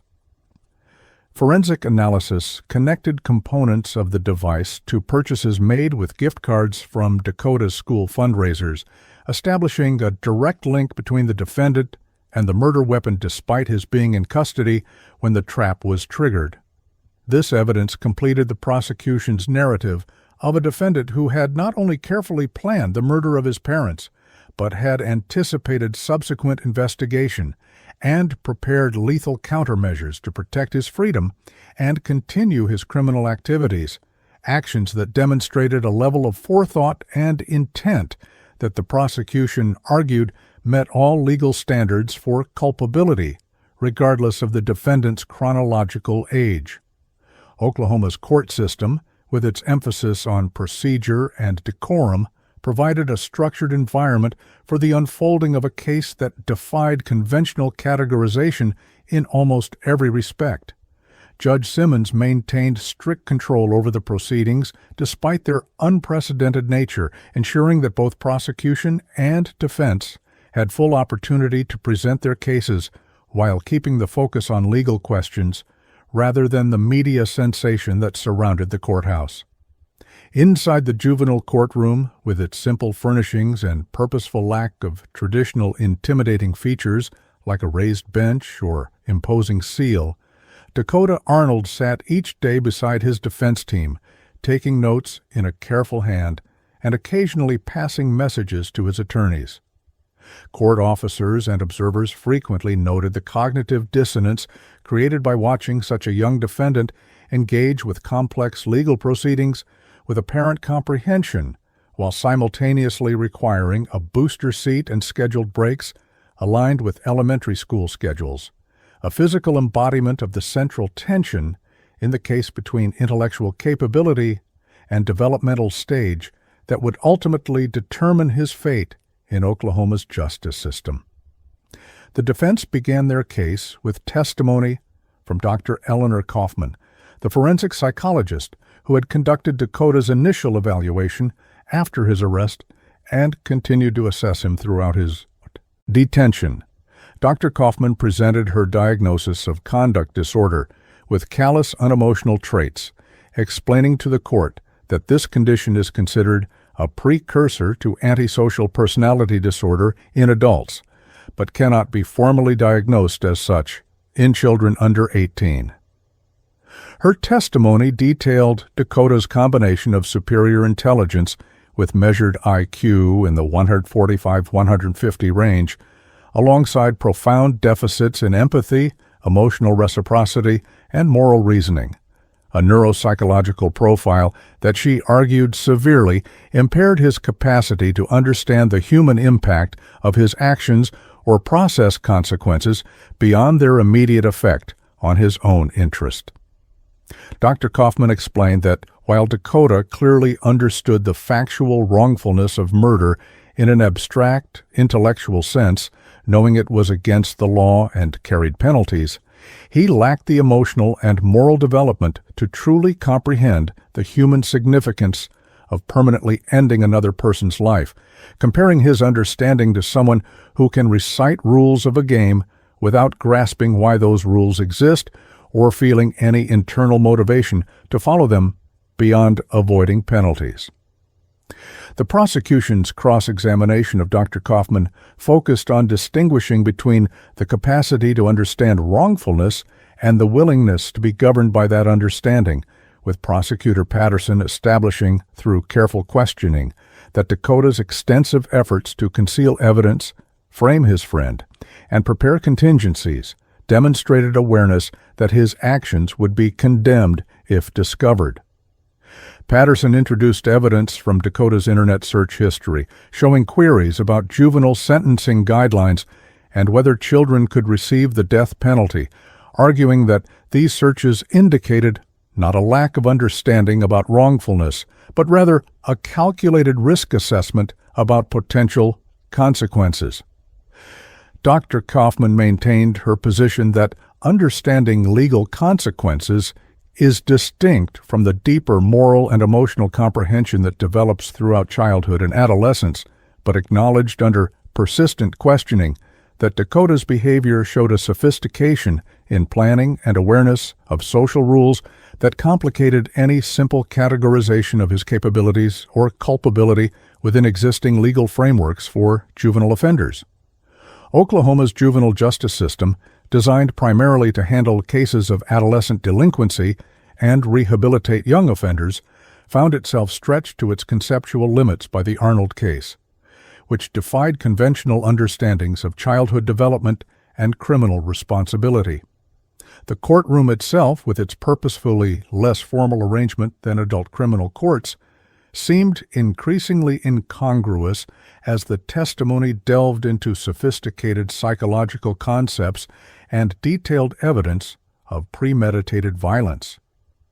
Judge Simmons, whose long career had been built on balancing rehabilitation with public safety in juvenile cases, visibly struggled with the unprecedented nature of the proceedings, frequently asking clarifying questions of expert witnesses that revealed the fundamental inadequacy of existing legal categories to address a case where intellectual sophistication and emotional moral development were so profoundly misaligned. The flat Oklahoma landscape visible through the courthouse windows, with its distant horizons and open sky, seemed to mock the rigid legal boundaries being tested within the courtroom walls. The defense called Dr. Marcus Rivera, a leading neurodevelopmental researcher from the University of Oklahoma, who presented compelling evidence from recent brain imaging studies showing that the prefrontal cortex, responsible for impulse control, decision-making, and moral reasoning, remains underdeveloped until the mid-20s, with particularly significant development occurring between ages 9 to 14. Using visual aids showing comparative brain scans from children, adolescents, and adults, Dr. Rivera explained that regardless of intellectual capacity, the biological structures necessary for fully mature judgment and emotional regulation simply are not physically developed in a 9-year-old brain. His testimony challenged fundamental assumptions about culpability in the legal system, arguing that holding a child fully responsible for actions committed with an undeveloped brain applies an adult standard to a nervous system biologically incapable of adult-level regulation and decision-making.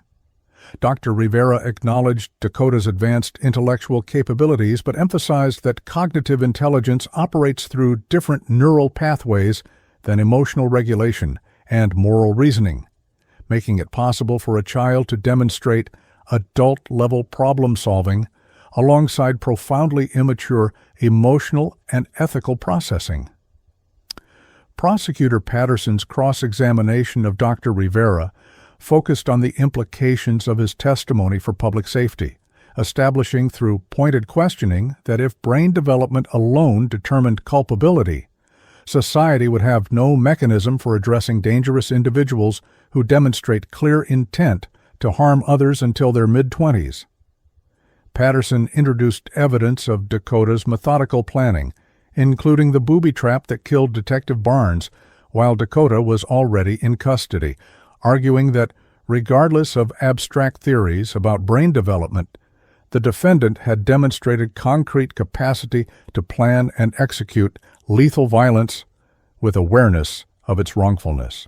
Dr. Rivera maintained his scientific position on neurodevelopment while acknowledging the legitimate societal concerns about safety, suggesting that the appropriate response would be specialized secure treatment rather than punishment, a middle path that recognized both the developmental reality and the demonstrated danger. This exchange crystallized the central tension of the case. How? To reconcile scientific understanding of child development with the practical reality of a defendant who had committed premeditated murder with sophisticated planning and apparent indifference to human life. Oklahoma City, with its wide streets and open skies, has historically embodied American heartland values that include strong beliefs about personal responsibility and justice, creating a cultural context that influenced every aspect of the Arnold proceedings despite their closed-door nature.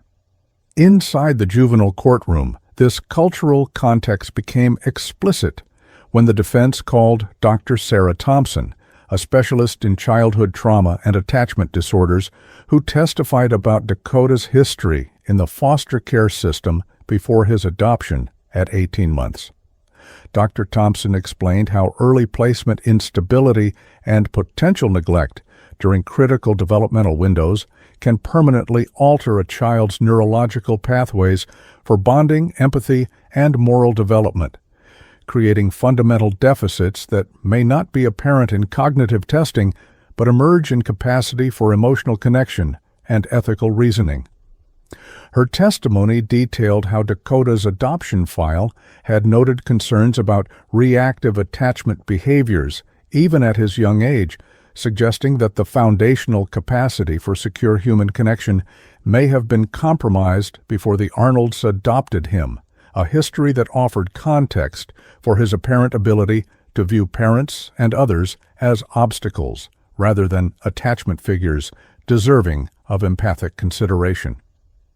The prosecution's rebuttal focused heavily on testimony from criminologists and juvenile justice experts who challenged the defense's position that Dakota's actions could be explained primarily through developmental or neurological frameworks.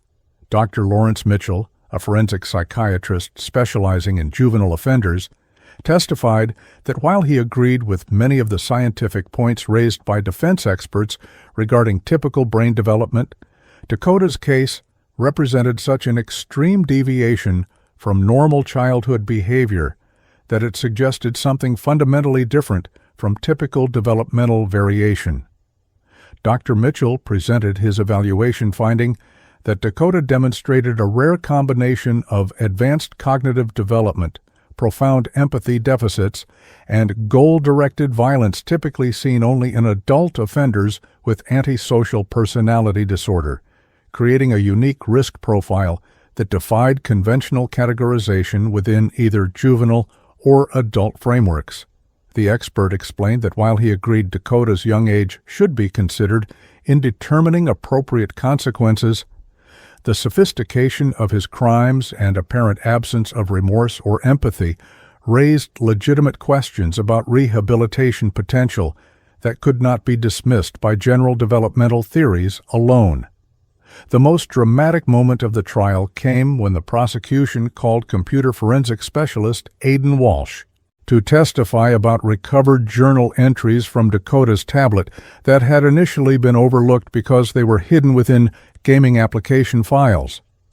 Walsh presented entries written in the weeks before the murders that outlined Dakota's explicit reasoning for eliminating his parents, including a cost-benefit analysis listing problems solved by their deaths alongside potential complications to be managed afterward.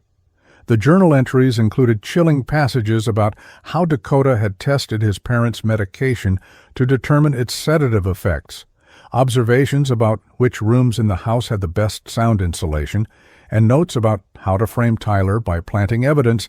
and manipulating police assumptions about child suspects. Most disturbing was a passage written the night before the murders that stated, "Tomorrow I become independent. Parents are just temporary caretakers anyway, and mine have become obstacles to my business. I've planned everything carefully, and after tomorrow, no one will be able to tell me when to sleep or where I can go." Oklahoma's justice system, like the state itself, embodies a complex mixture of traditional values and pragmatic adaptations to changing realities, a tension evident in the legal arguments that unfolded in the Arnold case. The defense concluded their presentation with testimony from Dr. Elizabeth Chen, a specialist in juvenile rehabilitation who presented data on successful treatment outcomes for children with conduct disorders similar to Dakota's, arguing that appropriate intensive intervention could significantly reduce risk factors over time, particularly during the upcoming developmental windows of early adolescence. Dr. Chen outlined a proposed specialized treatment plan that would maintain secure confinement while providing intensive psychological intervention, educational development, and gradually introduced socialization under close supervision, a middle path between simple incarceration and release that acknowledged both the developmental reality of childhood and the legitimate public safety concerns raised by Dakota's actions. The expert emphasized that children's brains remain significantly more plastic and responsive to intervention than adult brains, suggesting that despite the severity of Dakota's current presentation, his young age offered genuine opportunity for meaningful change with appropriate specialized treatment that would not be possible with either adult incarceration or traditional juvenile approaches alone. In the final days of evidence presentation, the court heard testimony from both Margaret Arnold's mother, Elaine Winters, and Detective Barnes's widow, Sarah Barnes, providing impact statements that humanized the victims and the ripple effects of Dakota's actions throughout the community. Mrs. Winters spoke through tears about the devastation of losing her daughter while simultaneously grappling with the knowledge that her grandson was responsible, describing the impossible position of loving both victim and perpetrator while trying to understand how the child they had all loved could commit such violence. Mrs. Barnes described her husband as a dedicated public servant who had left for work on his final day with no reason to believe he wouldn't return home, emphasizing how the booby trap had transformed routine evidence examination into a death sentence and forever altered the lives of their 3 children who now had to grow up without their father. These testimonies brought the human cost of Dakota's actions into sharp relief in the courtroom, moving beyond clinical evaluations and legal arguments to center the permanent human damage that had resulted from his decisions, a dimension of impact that expert witnesses from both prosecution and defense agreed Dakota himself appeared fundamentally unable to comprehend, despite his intellectual understanding of death as a concept. On March 27, 2019, after 6 weeks of testimony and 3 days of deliberation, Judge Harriet Simmons delivered her verdict in the case of the state of Oklahoma versus Dakota Arnold, finding the 10-year-old defendant guilty on all counts, including the first-degree murders of Margaret and Robert Arnold and Detective Jason Barnes. The courtroom remained silent as Judge Simmons read her detailed findings of fact, acknowledging the defendant's young age and the developmental factors raised by defense experts, while ultimately concluding that the evidence demonstrated beyond reasonable doubt that Dakota had planned and executed the murders with sufficient understanding of wrongfulness to meet the legal standard for culpability under Oklahoma law. Her ruling specifically cited the extensive evidence of premeditation, efforts to conceal evidence and frame others, and the creation of the booby trap that killed Detective Barnes as demonstrating a level of intent and awareness that could not be dismissed on the basis of age alone. Judge Simmons announced that the sentencing phase would begin the following week, with both prosecution and defense given opportunity to present arguments regarding appropriate disposition within Oklahoma's juvenile justice framework, a framework that few in the courtroom believed had been designed with a case of this nature in mind. The sentencing phase began on April 3, 2019, with prosecutor Andrew Patterson arguing for an unprecedented application of Oklahoma's Youthful Offender Act that would allow Dakota to be held in juvenile custody until age 18 and then transferred to adult prison to serve the remainder of a life sentence. Patterson acknowledged the defendant's age while emphasizing the calculated nature of 3 separate murders, the sophisticated efforts to evade justice, and the apparent lack of remorse or rehabilitation potential demonstrated throughout detention and trial.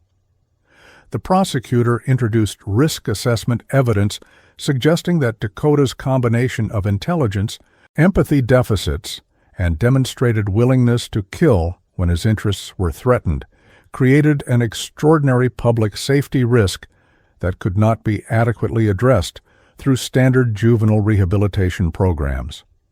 Patterson argued that while the court should consider developmental factors in determining appropriate conditions of confinement,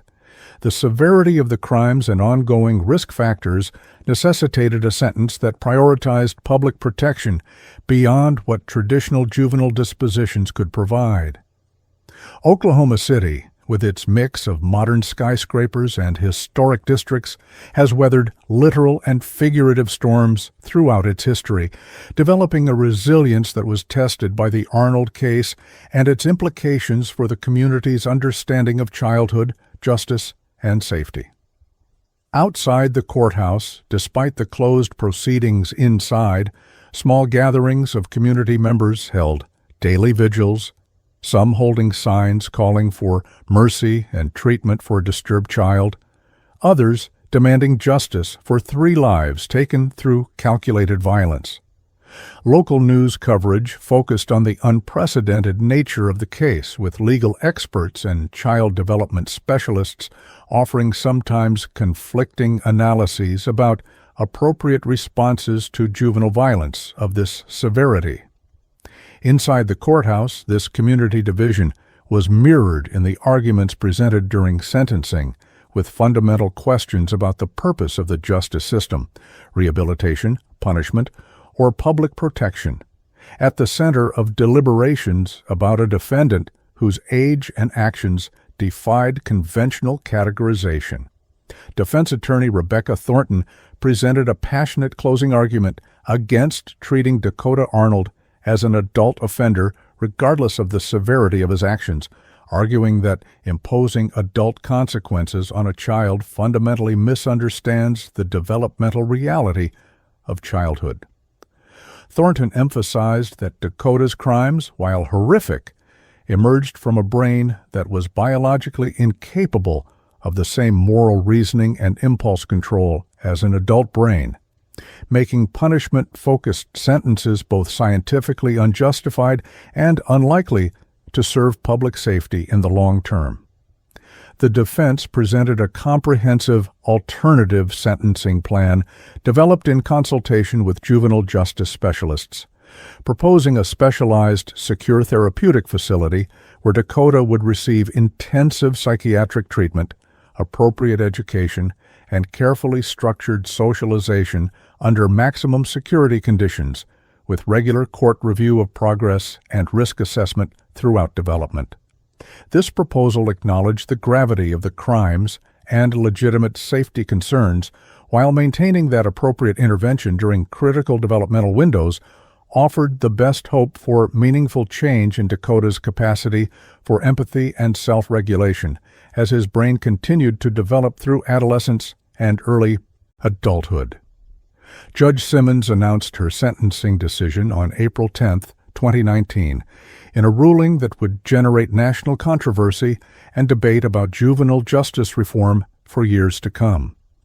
In an unprecedented interpretation of Oklahoma statutes, Judge Simmons determined that the extreme nature of the crimes, combined with the defendant's demonstrated sophistication in planning and execution, warranted treating Dakota Arnold as an adult offender despite his age. The judge sentenced Dakota to death for each of the 3 murders, making him the youngest person ever sentenced to capital punishment in Oklahoma history and igniting immediate legal challenges from human rights organizations, child welfare advocates, and legal scholars across the country. Judge Simmons acknowledged in her ruling that the sentence would almost certainly face extensive appellate review, but stated that the evidence presented a case so far outside normal juvenile behavior that existing frameworks for childhood culpability were inadequate, and that the court was obligated to prioritize justice for the victims and protection of society over developmental theories that failed to account for the extreme deviation represented by the defendant's actions.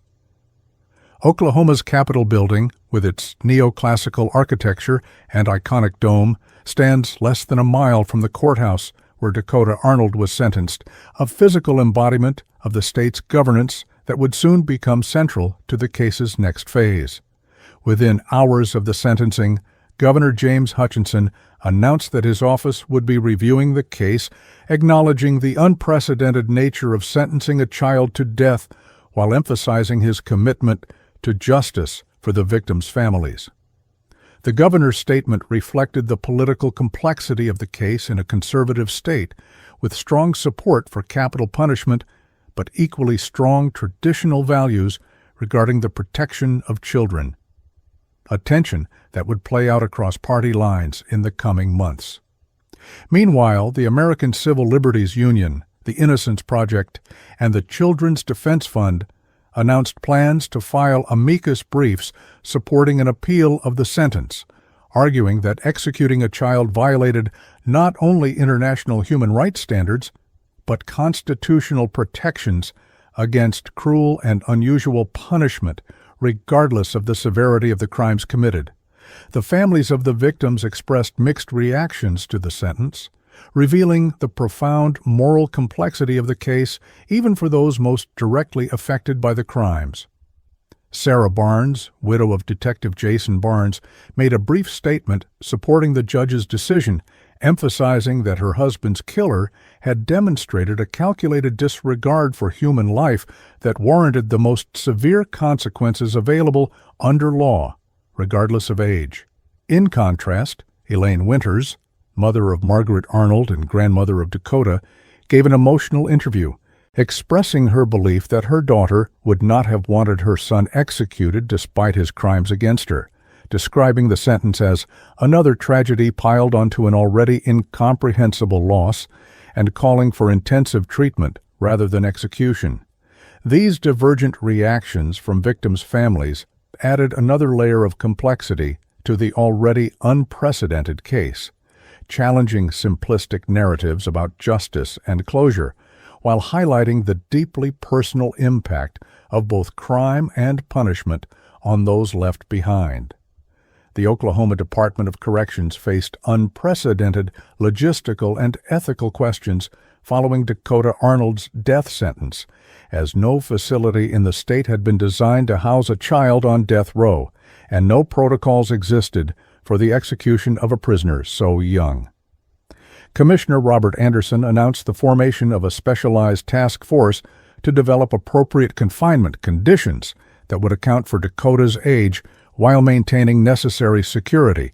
acknowledging that this process would take time given the unique circumstances and ongoing legal challenges to the sentence itself. Human rights organizations immediately announced plans to monitor these developments closely, with Amnesty International issuing a statement condemning the sentence as a violation of international law and calling on Oklahoma to join the global consensus against capital punishment, particularly for crimes committed by children. Legal scholars across the political spectrum predicted that the Arnold case would eventually reach the United States Supreme Court, potentially establishing new precedent regarding the intersection of juvenile development and criminal culpability that would impact juvenile justice systems nationwide, regardless of the final outcome for Dakota himself. The community of Oklahoma City, already divided in its response to the crimes themselves, found the death sentence polarizing in new ways that transcended typical political alignments. Religious leaders from conservative denominations who generally supported capital punishment found themselves uncomfortable with its application to a child, while progressive advocates who opposed the death penalty in all cases struggled to address the genuine safety concerns raised by a defendant who had demonstrated such calculated violence at such a young age. Community forums hosted by local universities, churches, and civic organizations became spaces for difficult conversations about justice, childhood development, mental health, and public safety.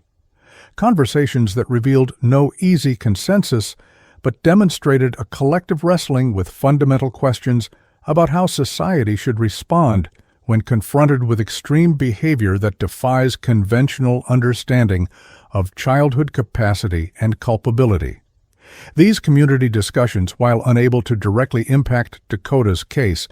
began to influence local policy discussions about early intervention services, school, mental health resources, and juvenile justice alternatives that might prevent future tragedies before they occurred. The Arnold case entered the appellate process immediately following sentencing, beginning a legal journey that would span years and fundamentally challenge Oklahoma's juvenile justice framework. Within weeks of the death sentence being imposed, Dakota's defense team filed appeals on multiple grounds, including constitutional arguments against executing juveniles, challenges to the transfer to adult court jurisdiction, and claims of inadequate consideration of developmental factors in both the guilt and sentencing phases. The Oklahoma Court of Criminal Appeals granted an automatic stay of execution pending review, beginning what legal experts predicted would be an extended process through state and potentially federal courts before any final resolution could be reached. Meanwhile, Dakota Arnold himself was transferred to a specially modified section of the Oklahoma State Penitentiary in McAllister, where a secure unit had been adapted to house him separately from the adult death row population, a physical arrangement that embodied the contradictions of his status as both a child and a condemned prisoner in a system never designed to accommodate such a category of offender. The Oklahoma legislature responded to the controversy surrounding the Arnold case by convening special hearings on juvenile justice reform in the fall of 2019, with lawmakers from both parties acknowledging that existing statutes had proven inadequate for addressing cases involving serious violent crimes committed by very young offenders. The hearings featured testimony from many of the same experts who had appeared at trial, alongside policy specialists, educators, mental health professionals, and family members of victims of juvenile crimes. These deliberations led to the introduction of the Comprehensive Juvenile Justice Reform Act of 2020, which proposed significant changes to how Oklahoma handled serious juvenile offenses, including the creation of specialized secure treatment facilities for children who committed violent crimes but were too young for conventional juvenile detention, expanded mental health screening in schools, and revised standards for transferring juvenile cases to adult courts. The bill represented a rare moment of bipartisan cooperation in Oklahoma's often polarized political landscape, with conservatives emphasizing public safety and victim justice, while progressives focused on developmental science and rehabilitation potential, finding common ground in the recognition that the existing system had failed to prevent or adequately address the Arnold case. Oklahoma City, with its straight streets extending outward from the downtown core across the flat landscape, provided a fitting metaphor for how the Arnold case's influence radiated throughout the criminal justice system and society at large. In law schools across the country, the case became a standard teaching example in courses on criminal law, juvenile justice, and constitutional issues, with professors using it to illustrate the tensions between developmental science and legal traditions regarding culpability and appropriate consequences. Mental health professionals cited the case in calls for improved early intervention systems to identify and address concerning behaviors in young children before they escalated to violence, while child welfare advocates pointed to Dakota's early history in foster care as evidence of the need for better trauma-informed care for vulnerable children. These diverse responses shared a common recognition that the Arnold case exposed fundamental gaps in how American institutions understand and address the intersection of childhood development and extreme behavior, gaps that existed not just in Oklahoma, but throughout the country's legal, educational, and mental health systems. 2 years after the initial sentence on June 12, 2021, the Oklahoma Court of Criminal Appeals issued a landmark ruling in the Arnold case, overturning the death sentence on constitutional grounds while upholding the murder convictions themselves. The court's opinion, written by Chief Justice Eleanor Martinez, cited the U.S. Supreme Court's precedents in Roper v. Simmons and Miller v. Alabama, no relation to Dakota Arnold, prohibiting the execution of offenders who committed their crimes as juveniles, extending this reasoning to conclude that Dakota's age at the time of the murders categorically excluded him from capital punishment regardless of the severity of his crimes or his mental state. The ruling remanded the case for resentencing with the instruction that any new sentence must provide both appropriate secure confinement, reflecting the gravity of the crimes, and genuine opportunity for treatment addressing the defendant's developmental and psychological needs.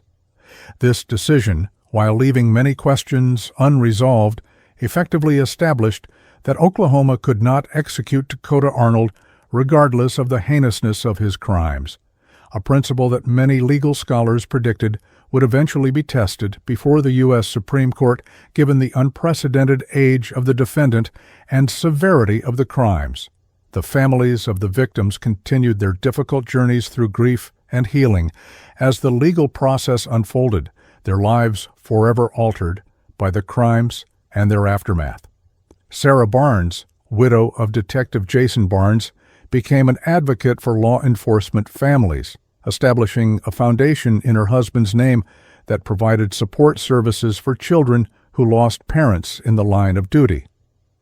Her annual testimony before the parole board, opposing any potential release for Dakota, Arnold provided a powerful reminder of the human cost of his actions, focusing particularly on the calculated nature of the booby trap that killed her husband months after he was already in custody for his parents' murders.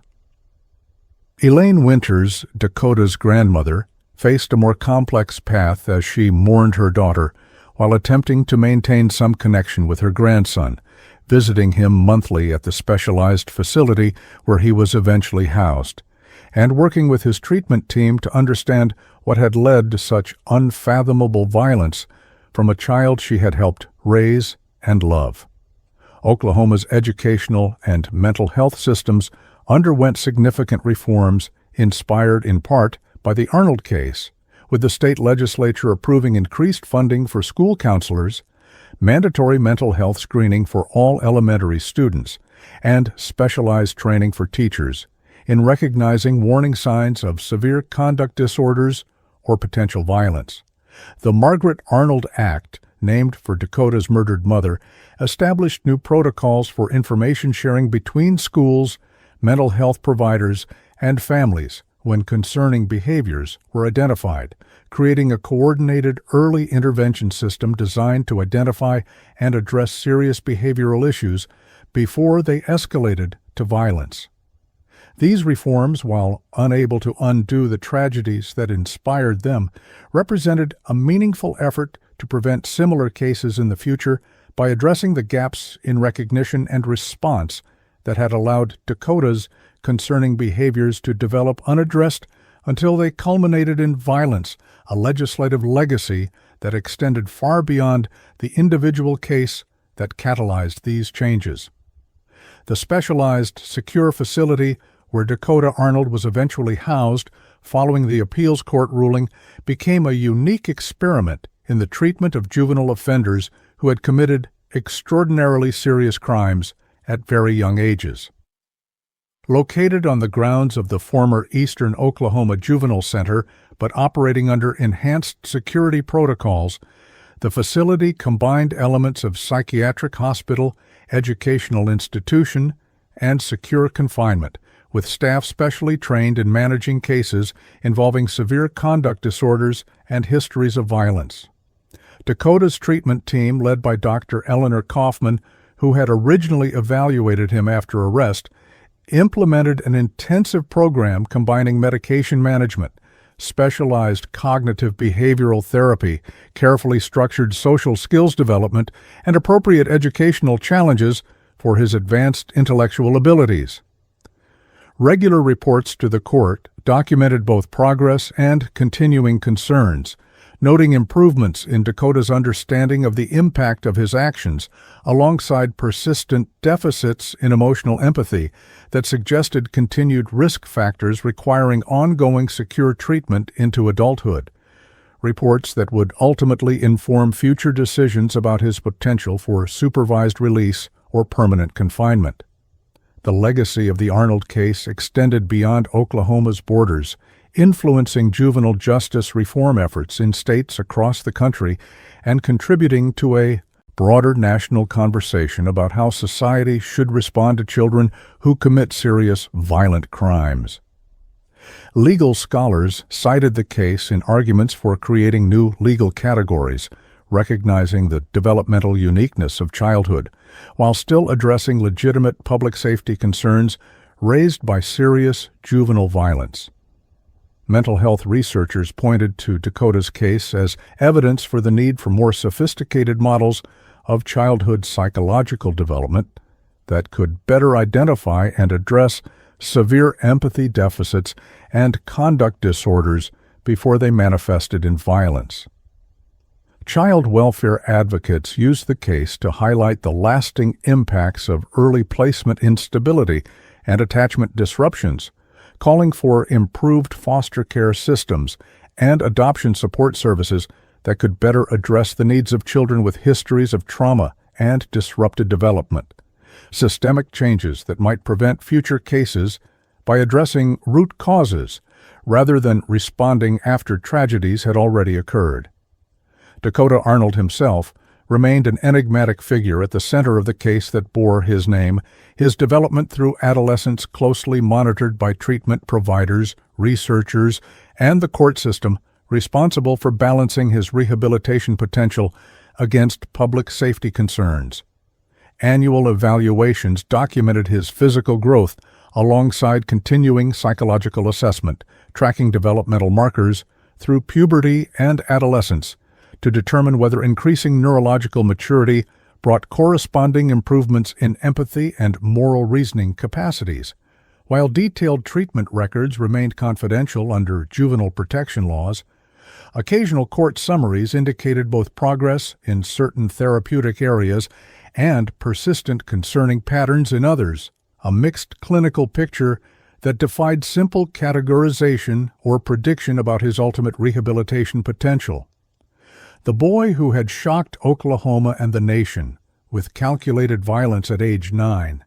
grew into a teenager and eventually a young adult within the confines of a system still struggling to determine the appropriate long-term response to crimes that had challenged fundamental assumptions about childhood, culpability, and the purposes of justice. The 10th anniversary of the Arnold murders in August 2028 provided an opportunity for reflection on the case's lasting impact on Oklahoma City and beyond, with local media producing retrospective coverage that examined how the legal system, mental health services, and community had changed in response to this singular case. Interviews with key figures involved in the case, investigators, attorneys, judges, and treatment providers, revealed how their professional understanding and approaches had been transformed by their involvement with a case that defied conventional categories and forced reconsideration of foundational assumptions about childhood development and criminal responsibility. Community members who had followed the case from its beginning reflected on how it had challenged their beliefs about children, violence, and justice, often describing how their initial reactions had evolved into more nuanced perspectives as they grappled with the complex reality of a child capable of calculated murder. These reflections, while unable to provide definitive answers to the profound questions raised by the Arnold case, demonstrated how a single unprecedented case had catalyzed ongoing examination of society's understanding of childhood, violence, and the human capacity for both harm and healing. Questions that continued to shape Oklahoma's approach to juvenile justice long after the immediate legal proceedings had concluded.